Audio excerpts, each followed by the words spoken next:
સોમવારે રાજ્યના મુખ્યમંત્રી ભૂપેન્દ્રભાઈ પટેલ જામનગરમાં જુદા જુદા 622 કરોડના વિકાસ કાર્યોનું ખાતમુહૂર્ત અને લોકાર્પણ કરવાના છે।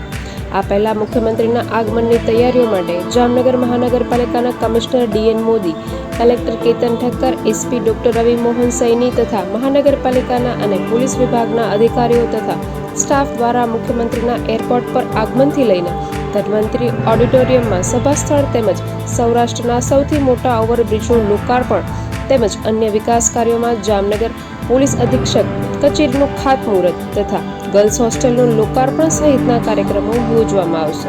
આ કાર્યક્રમ પહેલા મુખ્યમંત્રીના કોન્વે રિહર્સલ માટે આજે વહીવટી અને પોલીસ તંત્ર દ્વારા એરપોર્ટથી લઈને તમામ સ્થળે સુરક્ષા વ્યવસ્થા મજબૂત બનાવી દેવામાં આવી છે।